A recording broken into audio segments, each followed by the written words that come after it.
All right, all right.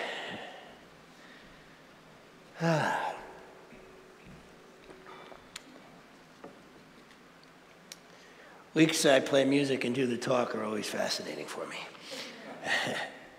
So, I'm so happy to be back, and I'm so happy to see you all here. Thank you. Thank you for being here. My talk for this week is how to have a dramaless life. Are you ready? Die. Thank you. Have a good night. Seriously, dramaless life?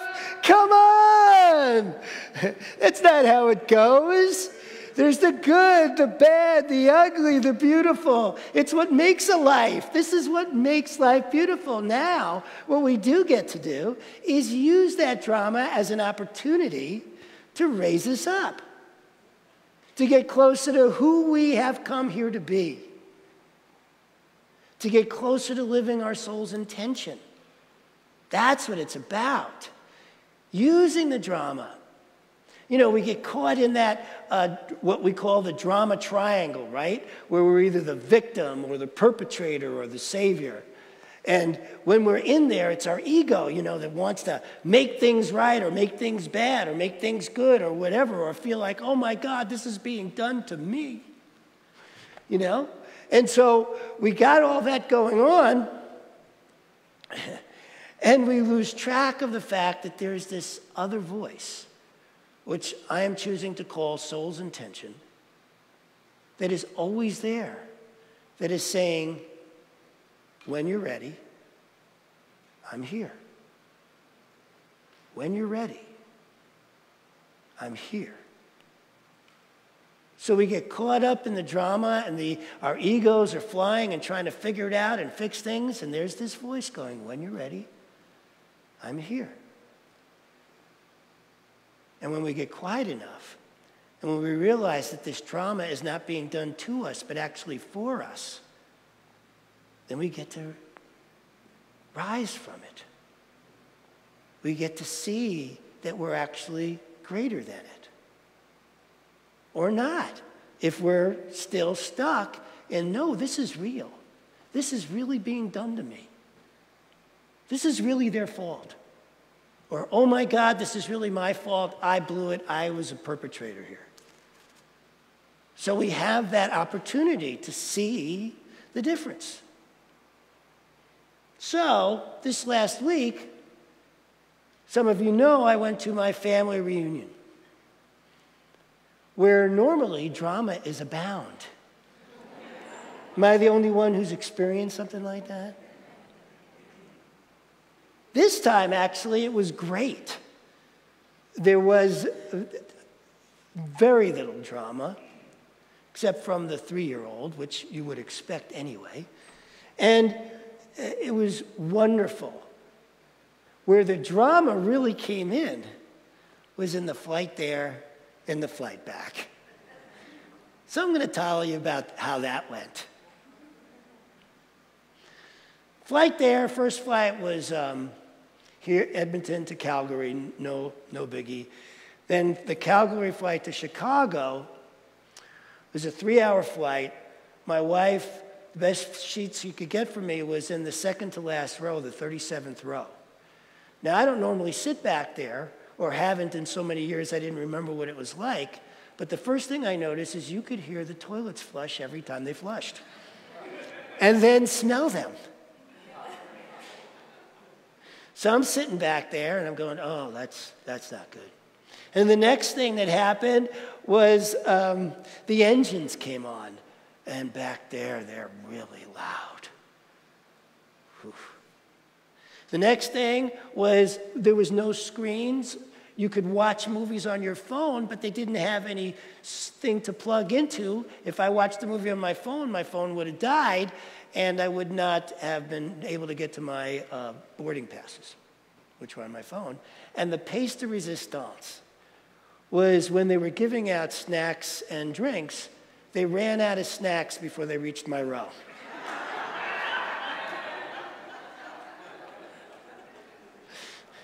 And so this was a great opportunity to remember what I've been talking to you guys about. I'm like, okay. And so one of the things I started doing the second I sat down actually came from Pema Chodron. And if you don't know who she is, she's a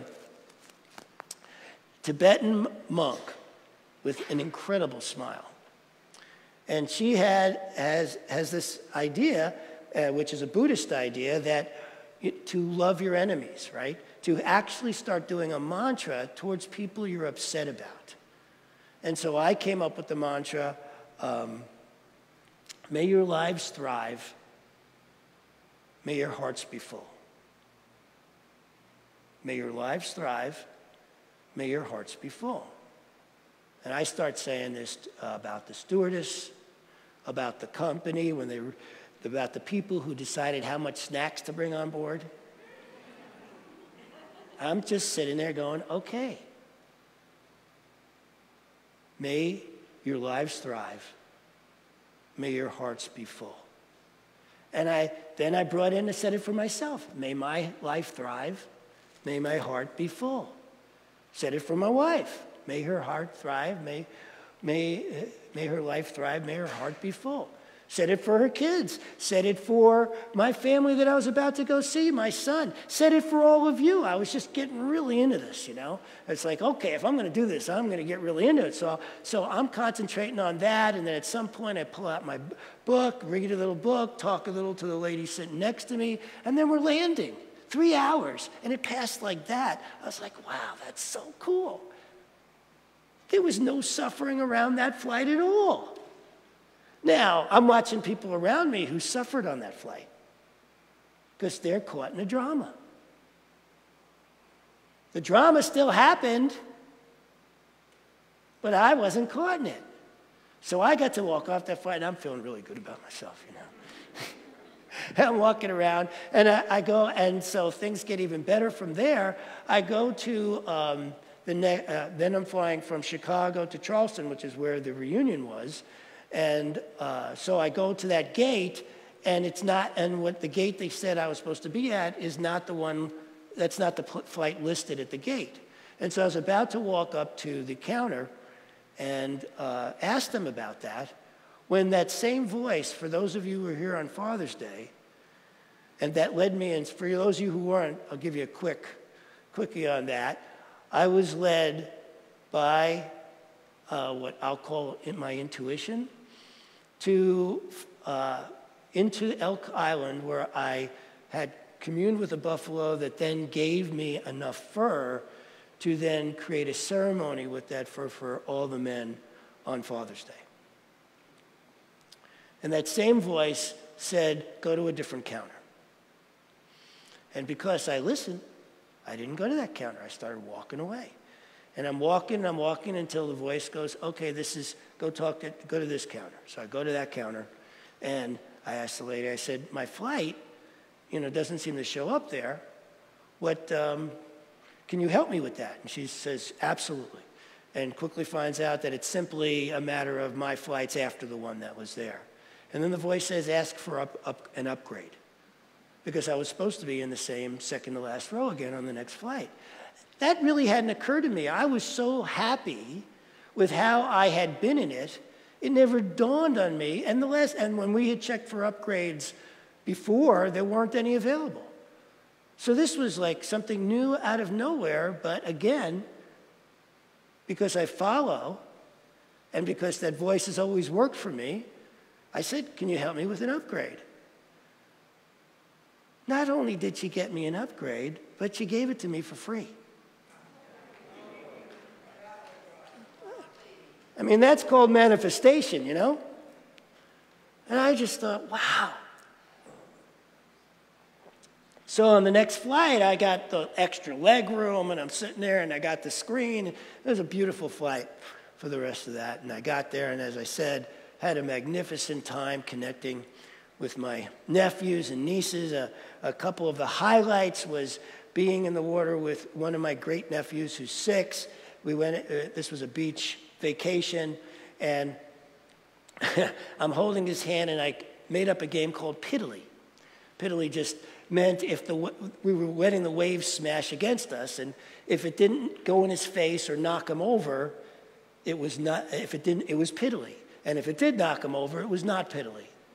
His parents quickly came out to check to make sure he was okay, but he was having a ball. And then another game I played with another great nephew of mine who's only 4, and we were playing, that was a highlight, just connecting with him that way. And so now I'm playing with this 4-year-old, and we're doing that Connect 4 game. If you guys know that, it's this little thing you drop chips in. And anyway, I got the idea of setting it up at the end of the table because it's like a goalpost, and he went and got his hot cars, and he starts chucking his hot cars, trying to get it in between, and we're having a ball and screaming and yelling. His grandfather is looking at giving me stink eye because he's getting hit with the cars.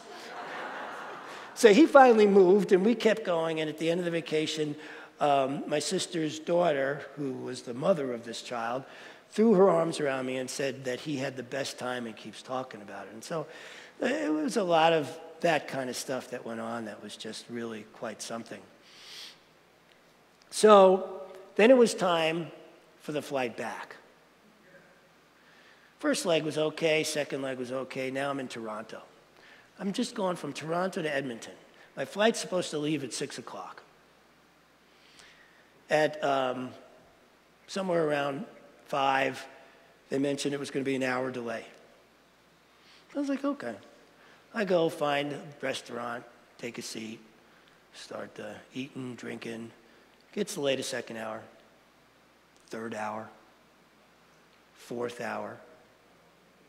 And they do it in half-hour increments. Every half hour, they delayed it another hour. So now the flight's supposed to take off at midnight. And somebody mentioned that if it delays over 3 hours, Air Canada, you will give you a voucher for food. Now, I just had eaten, so I wasn't ready yet. But somewhere around 10:30, 11, I started thinking, I could use something more to eat, so I'll go to that counter. And so I go to customer service. There's a line of about 50 to 75 people in front of me, so I get in line. I had nothing better to do, so it wasn't like that mattered. So I'm hanging out in line. Line's getting, and as I get close to the front, I'm starting to notice that every single person who's leaving the front of the line is upset. Every single one of them. And then I get closer and I start hearing what the customer service people are saying to these people that are leaving. The only thing they're saying is, sorry, I can't help you. That's it. Sorry, I can't help you. It was at this point that my cape started to grow on my back because I was going to save everybody. I was getting pissed. This wasn't okay the way people were being treated, and I was going to save them. So this time I was going to enter the circle as the savior, right? And we're getting closer, and I even brought up on my phone, right? Because you want evidence. I brought it on my phone where it said on the website that it was their job right here at customer service to give out these vouchers. And the second I walked up to the counter, I became the perpetrator. You know how that goes? The second, and I knew it as you know, I'm a very loud person, so everybody knew I was being a perpetrator in that moment, and I could, it's one of those things where you're doing it and you're in it, and that's it.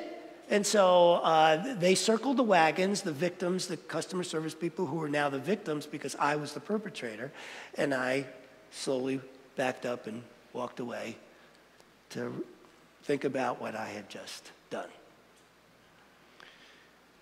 And so I was caught in that because it happens, right? We're going along. We're so sure we're right. We're so sure that what we're about to say, what we're about to do is right. And so we stand for that righteousness.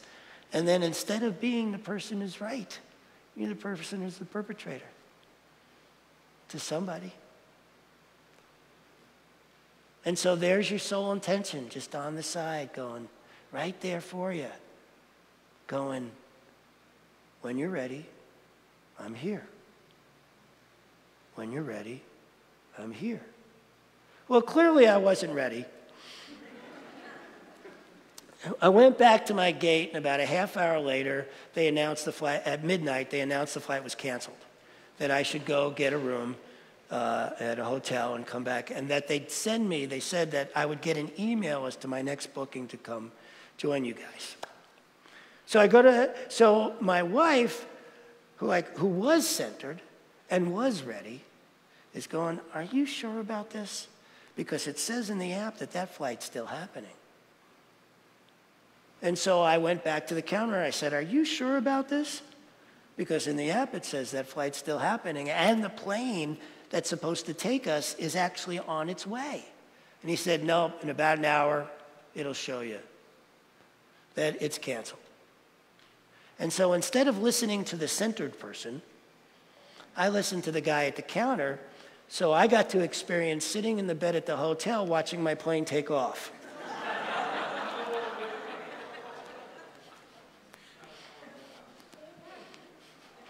Now I'm getting closer to ready. Not yet, but I'm closer.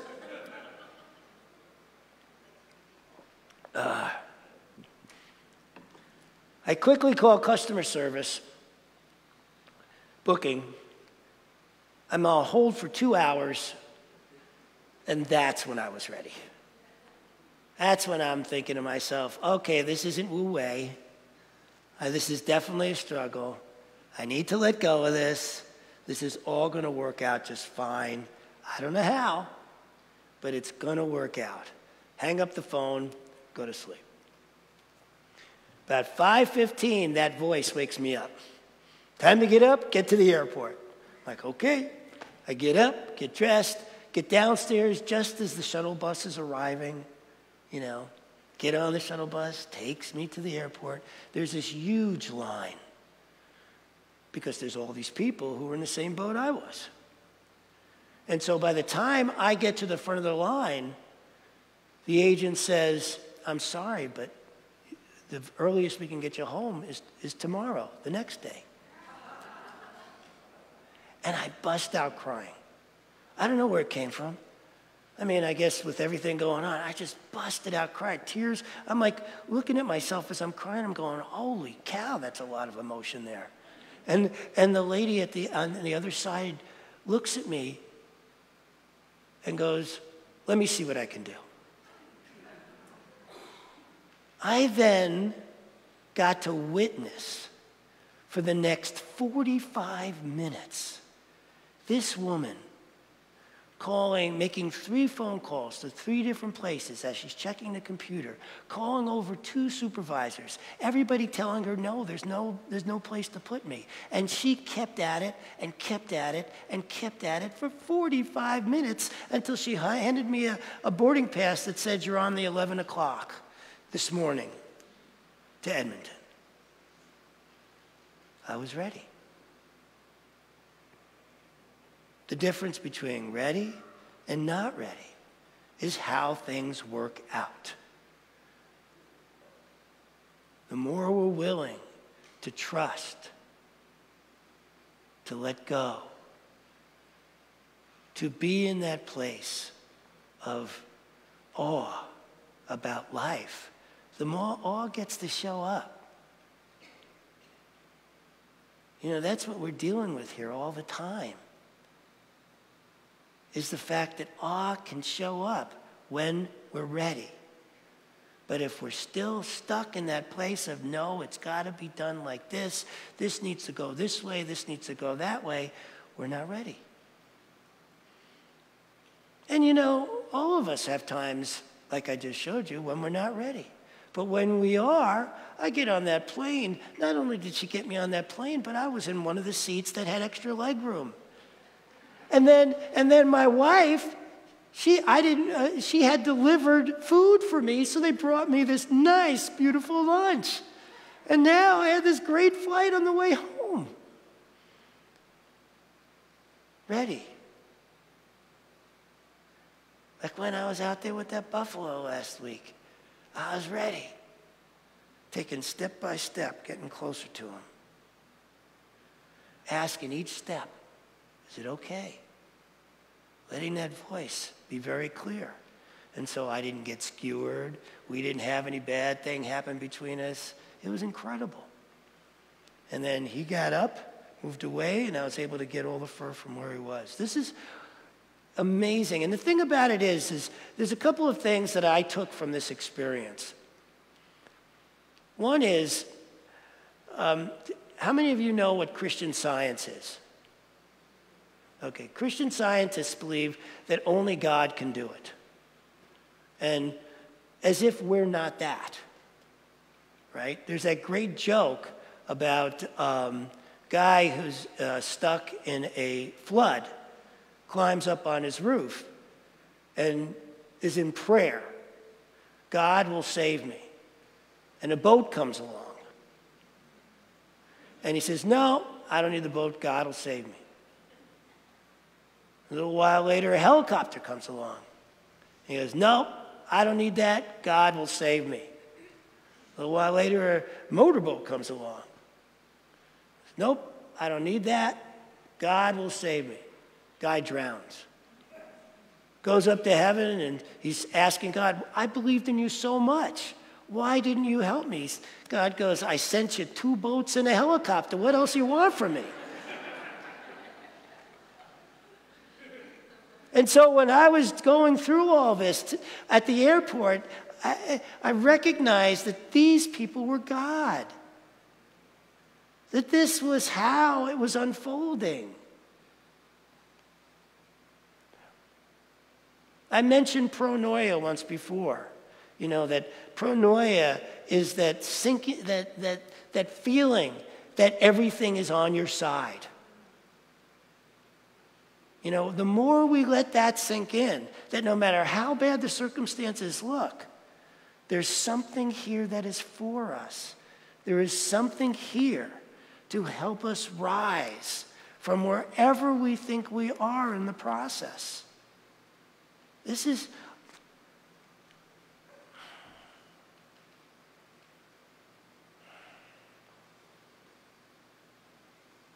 There is something so beautiful that is available to each of us every moment of every day. If we can simply take the time to notice in the midst of whatever it is that we think is so darn important that's going on before us that has us suffering. I wound up, when we arrived in Edmonton, I went to baggage claim. Ash was there waiting for me. And we were online because my bag arrived with the plane. And so we went to baggage claim to get my bag. And a line got behind us. And every single one of them were complaining about what a horrible experience they had. Every single one of them. And I was just in the miraculousness of what I had been through. The difference was stark. You get to suffer with what happens to you. You really get to. I don't recommend it, but you get to. Or you get to say what we've been talking about here all along. There's another way to look at this. Perspective is everything. What perspective do you want around this? Mine is that it's all a miracle. That life is just offering us opportunities to experience the miraculousness all the time, and it's up to us whether we want to see it or not, or whether we want to fall into the mundane of this is hard, this is struggle. You know, we begin by opening to the possibility. Opening to the possibility that what is happening might be different. There might be something going on that we can't see. we then move into Wu Wei. The idea that if we're struggling, we're missing the pop. Remember when I was talking to you about the jar?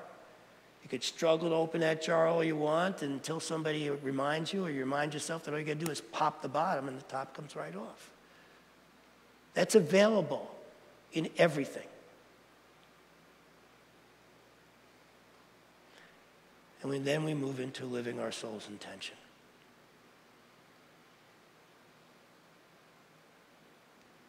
The kind of way of living that can bring tears to your eyes.